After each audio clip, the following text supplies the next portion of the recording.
Yeah, so day one, even before that, is just get started, and it's such a cliche, but it's something that I feel that I didn't take to heart as closely as I should have, because again, I alluded to it earlier, but when it comes to the business plan and when it comes to those ideas, it's like, hey, the business model, the concept is going to change over time. Like you have to balance listening to customers, but you're not going to ever learn anything like, hey, if that product was going to be successful, like we can talk about ideas till we're blue in the face, but until you're actually hands on doing it, learning, like that's when you get the true learnings to it.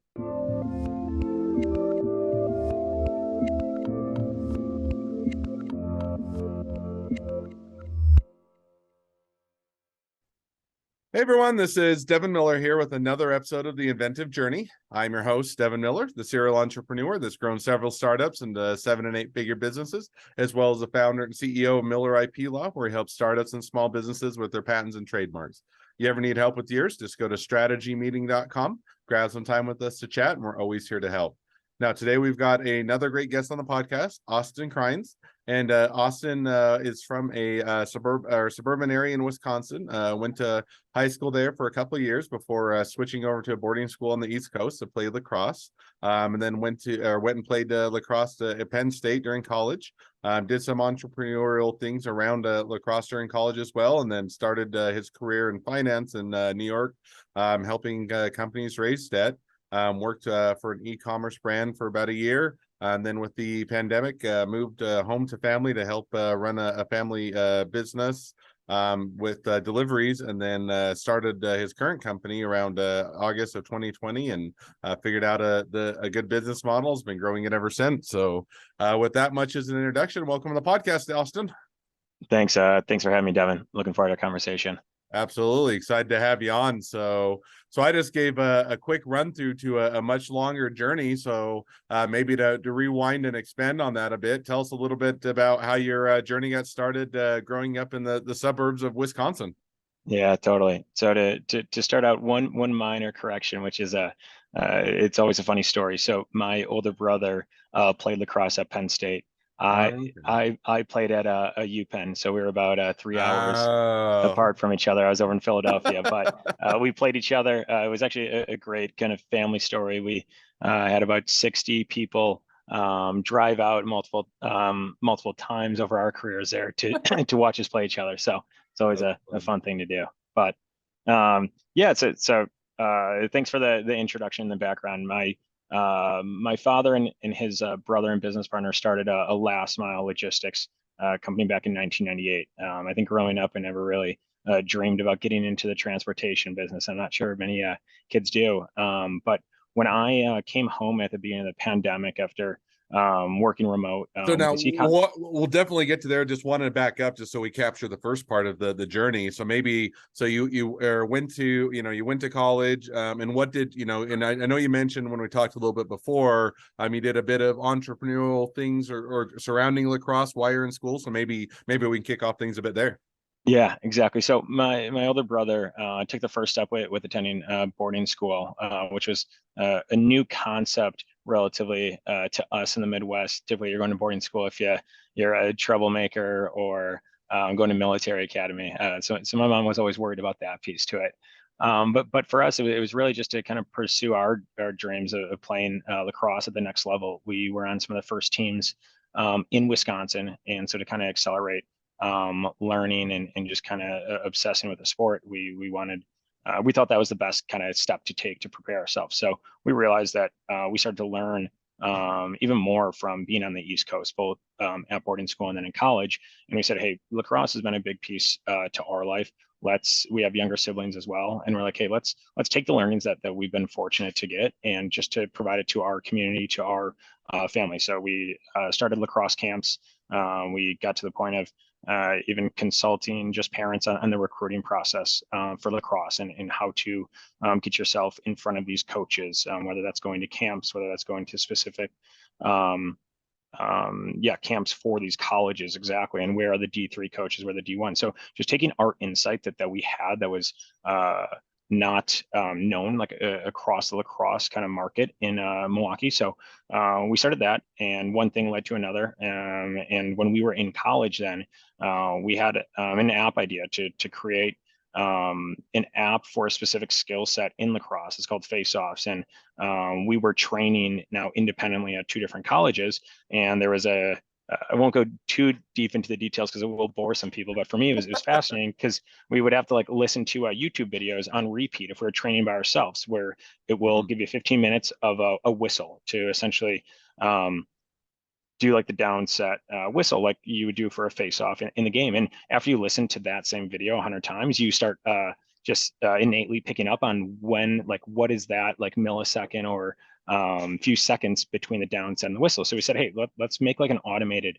whistle piece, put into an app, and now start doing like reviews on different like heads and products that these players could buy. So we were always just starting little ideas, trying to make businesses out of them. None were crazy successful, but I think for us that just came from our I think father starting his company, and for us, like, that's just where we really felt that like we flourished and what we were always going towards. But when I first started my career, I didn't have like that idea that I was ready to go all in on. And so for me, I said, hey, how do I best just learn a transferable skill set and kind of get as good of a job as I can out of college? And that's what led me to going to Wall Street. Initially was there for 2 years and quickly realized that, hey, corporate America wasn't made for me. For a lot of my friends, like they have great careers there, and it all comes down to the person and their preferences. So then when I was covering the retail and e-commerce industry, I realized, No, like, maybe just jumping in really quick just with that question, because I think you hit on or had other people have that similar experience to where you get into whether it's called corporate America or working for someone else or bigger businesses, and you kind of get to the point where you say, hey, this works great for other people, it's not a bad thing, but isn't a good fit for me. And was there a experience, or is it more of just doing it for 2 years and being worn out or burned out or unhappy, or kind of how did you come to that realization of, hey, this isn't probably the right setup for me and I need to do something else? Yeah, there's quite a few factors going on there. I think one is the burnout side to it. That definitely is real, especially like as you're an analyst at these companies. I mean, you're working 80, 100, 115 hours.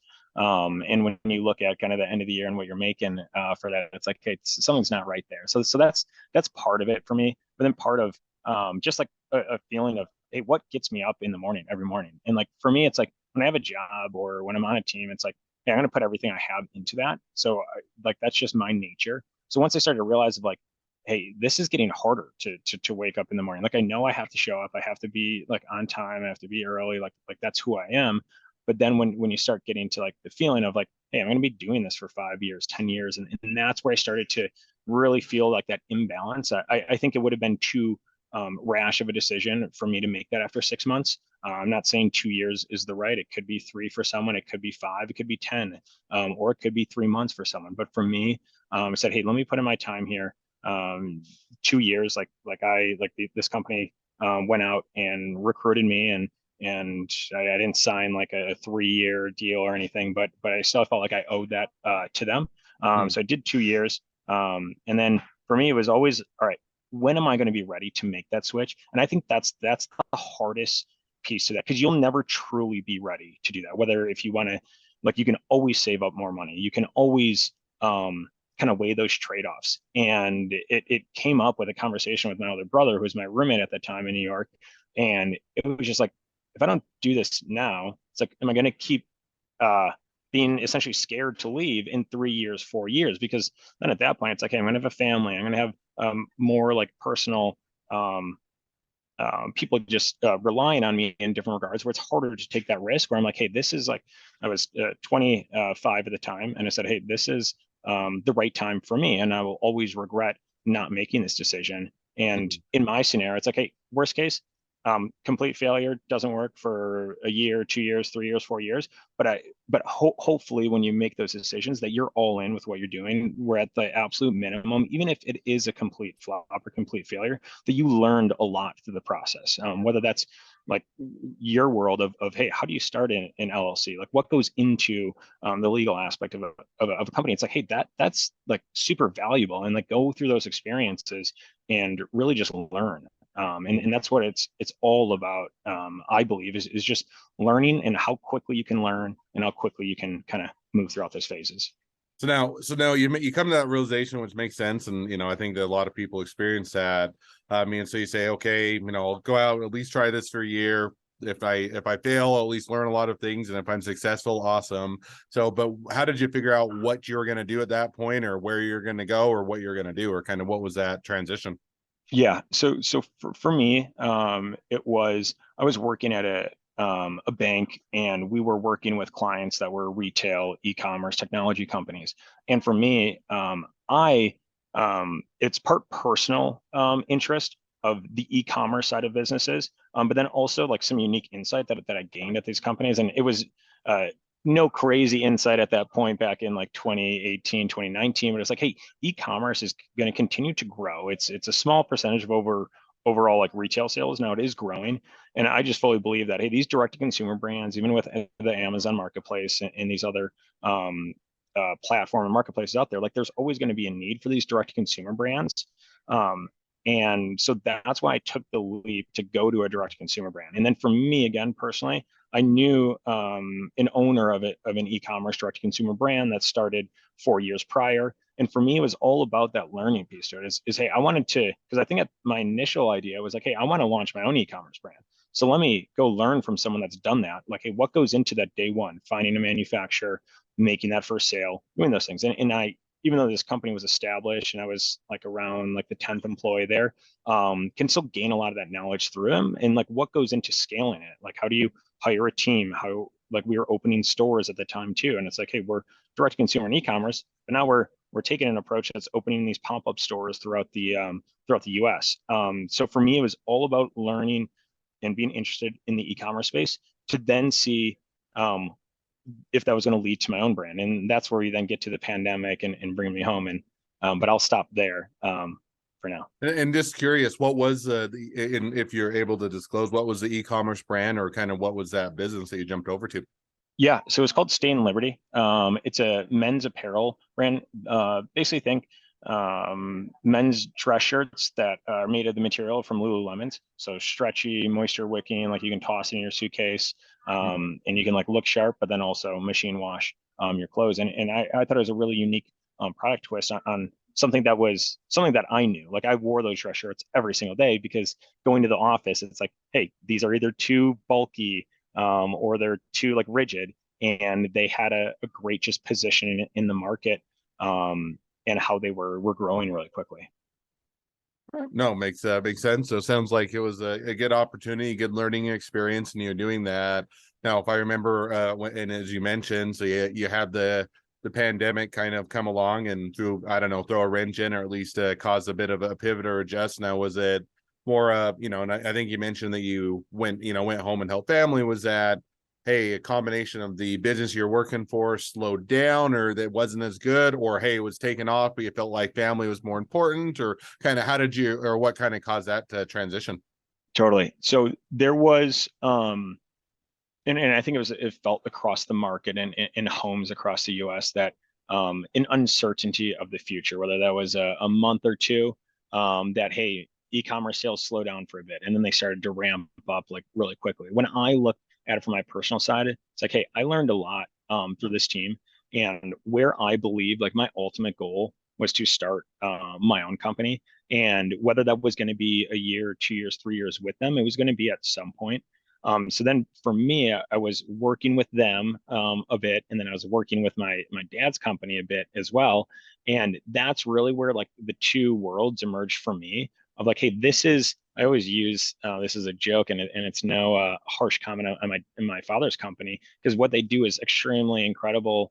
What they do on the customer service and experience side. But when I look at their business and I see the technology that they're using to operate their multi-million-dollar like company, it's like, hey, this is archaic, ancient. And for me, while we operate in a different vertical on the fulfillment side, they're on the local delivery side, it's like, hey, there are a lot of pieces of this industry on the fulfillment side that have outdated technology.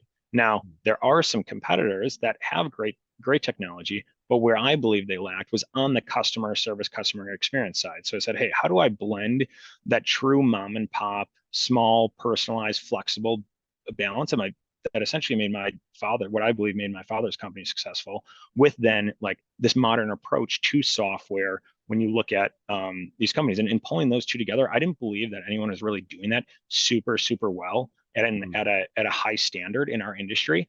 And that was like going to be my thesis on positioning ourselves. And I can walk through the story, but that's if I answer that properly for you. No, absolutely. So now you start doing you move home with the pandemic, start doing the business, look and say, okay, the software, the way that they do things is probably archaic or isn't as good as it should or could be. Saw a business opportunity. So then I assume that led to kind of the business we're at now, or kind of give you that opening or somewhere that you kind of latch onto or have a direction. So tell us a little bit about how you got that business started and how things are going.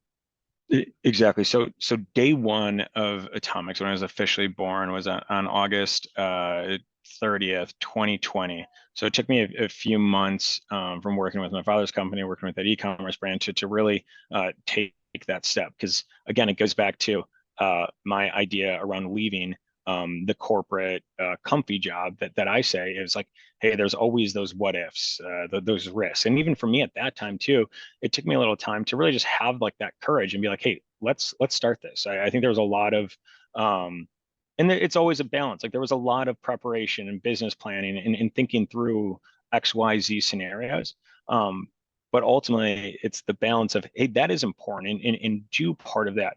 But there's also the part that, hey, I wish I would have started a month early, because the amount of things that we learn and that are different than the planning are like astronomical. Like they are so different, and you learn so much by just getting started and getting into the weeds and really figuring out, hey, what do customers want? Like I said, I had my thesis of kind of combining that mom and pop customer service type of relationship with these brands with the forward thinking tech side to it.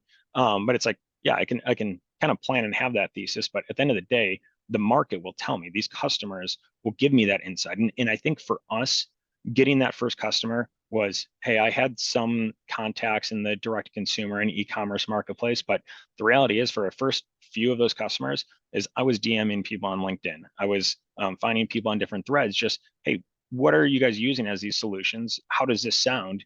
And getting those first few customers, just hustling, like finding, like asking anyone, like whether it's like contacts of contacts in my network or whoever, to get those first customers. Because I was fortunate in one hand here that with my dad's transportation business, I had a few hundred square feet of warehouse space to start, because that's usually a big cost of getting into this industry, is like renting out a warehouse and having that fixed cost there. But now when I say a few hundred square feet in our world that we live in, that is minuscule. Like that's absolutely nothing. So we had to think really deeply early on of like, hey, how much do these feet and these square inches like really matter to us? Because that is, when you look at our market, I'd probably say like the standard size is like 30 to 100,000 square feet of warehouse space. So to say a few hundred, like I was fortunate on one hand, but it also wasn't a ton. So it made us think really deeply about those early pieces to it. And I think that's where we learned some of like the insight to our business model today of like, we have, and I'll get into it later, but like a unique like mini warehouse concept that we use here. And for me, it's like, hey, I didn't have that idea before we started this company. We learned that by talking to our first customers, by being kind of like forced to like operate out of these few hundred square feet. So like what is like core to us today wasn't on the business plan day one. And I think that's one of the most like interesting things that I always stress to like people as they're thinking through companies. It's like, yeah, you could have the best idea there, but don't be obsessed like with your idea. At the end of the day, the market will determine it with dollars. So go to the market and see. You want to be flexible in some regard of listening to customers, but you also want to be steadfast on what your unique insight is. And I think for us, like that first year was a lot of that learning, planning the business model and doing that with the first few customers like on, and really understanding of, all right, how are we going to scale this? Because then when we get to year two, I had two people at this company at the end of 2021. We're going to wrap up this year with close to 30 full-time employees. And I think for us was like, that was set up from like that first year of having that insight. And again, we've changed and iterated substantially like over this past year, but we have a core understanding of what we're doing. Because my last point on that is when I talk about the technology side to it, If I started developing that software day one, I actually would have been worse off. And I had a unique scenario that I tried to get my best friend on as our initial CTO to start developing the software. He had a better opportunity with his father's company. Wasn't able to recruit him. Still my best friend today. Like love him. But the point is we were then forced to use an off the shelf warehouse management software where now, hey, we're living and breathing in this software, and I'm now building a software that is solving for our real pain points like today that we had to experience. So instead of going into it where I thought I had a ton of knowledge on the inventory management and warehouse management, but how we were going to build that day one changed over those first 6 months until I brought our CTO on. And with having that direct experience with those softwares, gave us some really crucial insights to how we were going to build kind of the intricate elements to it and really think about scale. No, makes perfect sense. So you teased it out today, or you teased it out a little bit, but maybe just diving into that just a bit more. So give us an idea, kind of what is the concept today, and where are you guys at, and kind of where do you see things headed? Yeah, so right now today we work with about 100 direct-to-consumer brands. About 30 are international. So a few in Australia, a few in Asia, and a few in the EU, and the rest in the United States, and a few local here in Milwaukee, but then spread out across America. And we ship packages domestically and internationally as well. And when we think about just the value of a third-party fulfillment center, because what we do isn't revolutionary. At like kind of the tip of the iceberg is hey, instead of a brand having to ship their own packages or having to drive to USPS to drop off their packages for their customers' orders each day, they can work with us. So now instead of having a lease, having warehouse space, having to think about that is, hey, they offload that to a third party company. And like I said, is we're not the only one in the market doing this. Now, where we wanted to take a step further of when I talk about balancing that customer experience and technology side to it, is when you get to the operational component, there's often a void of communication between the team that is on the ground picking and packing orders with the actual brands, where hey, they don't feel that they're getting that care that they're going to put into their packages, and it's going to be done in their way, because these larger scale 3PLs will have very systematized processes. And that's important in our industry because that leads to efficiencies. But for us, I said, hey, let's balance that efficiency side with also the flexibility side to it. And what resulted in that concept is we call it our pod model. So we basically have mini warehouses in our facility where now a brand is going to be dedicated to this area in our warehouse. And then further, they're going to have a manager that's in charge of their brand, that's on the floor, that is picking their items daily. So we'll have Slack as our communication standpoint. So like that's basically like an instant text messaging component, which just further levels like our relationship with them. We're also not the only company using Slack.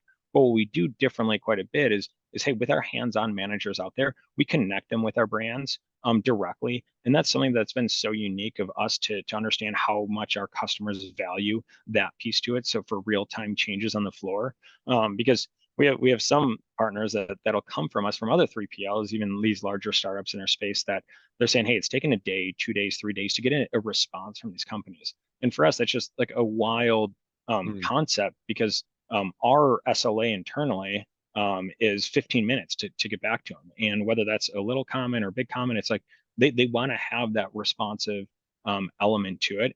And having that team within our warehouse, and especially on the floor, has been a big piece of that. And then the second piece is the technology that we created. It really, like my mom was like an early person on our team, like helping me pick and pack orders.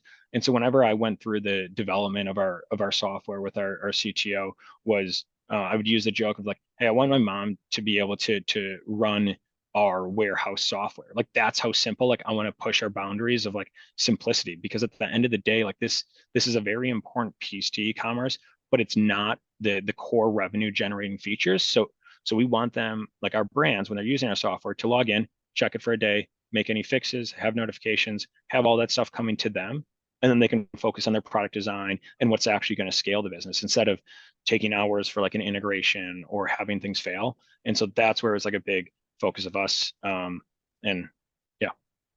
Makes perfect sense. Sounds like a great setup and a great business model. So, well, with that, now as we've kind of reached to the present day of your journey and even looking a bit into the future, great time to transition to the two questions I always ask at the end of each episode. So we'll jump to those now. So the first question I always ask is, along your journey, what was the worst business decision you ever made? What'd you learn from it? Yeah, and I was thinking about this quite a bit, and hopefully this isn't the worst answer that you've gotten, but I believe it holds core to us is it's the concept of being scared to fail, and I can give you anecdotes of it, but I think for us, as I kind of alluded to at a few different points in my personal journey, is being afraid of like the what if, but because what's crucial is to actually just make decisions, because there's very few decisions that's going to make or break your company. Like for one, like early in my journey, it was while I started with that small warehouse space, I was scared to go sign a lease at a larger facility. Well, I need to expand this business, but I also want to manage like our P&L and budget. But you have to kind of push that envelope, push outside your comfort zone. That hey, if I do take on that lease, like let me have a good idea of our pipeline and our customers that are joining. I think I could have done that a month, 2 months earlier. um and and yeah, and like another anecdote to that even too was like when I was bringing on our first like key full-time employees. It was like I was having a conversation with my dad, and he always gives me great advice like around managing your budget and managing costs. And there was like two great candidates that I had for these positions. But if you looked at the numbers that day, like if I was to bring them on, it's like, hey, expenses would be super tight. Like we'd be in the red. But when I think about the longevity of this company, it's like, hey, those are going to be two critical assets that I have to invest in, because if I don't do it today, then the business will not grow at the rate that I want it to grow. So confidence in like ourself and our business that, hey, we'll get to that point of being profitable, but by bringing on those right people. And it's always the balance. So really it's around like the concept of getting over that fear of failure, because there's very few failures that will completely eliminate your business, so to speak. Yeah, no, I think that makes perfect sense and a great mistake to learn from. Second question now that I always ask is, if you're talking to somebody that's just getting into a startup or a small business, what would be the one piece of advice you give them? Yeah, so day one, even before that, is just get started. And it's such a cliche, but it's something that I feel that I didn't take to heart as closely as I should have. Because again, I alluded to it earlier, but when it comes to the business plan and when it comes to those ideas, it's like, hey, the business model, the concept is going to change over time. Like you have to balance listening to customers, but you're not going to ever learn anything like, hey, if that product was going to be successful, like we can talk about ideas till we're blue in the face, but until you're actually hands on doing it, learning, like that's when you get the true learnings to it. But then if it's day one, if they are getting started with that, um again, maybe a cop out answer, but like I would then refer to like my first concept of being scared to fail. It's like, hey, take those risks, like calculate out those risks, plan, think about it, but don't have that holding you back, because it's always those what ifs. Well,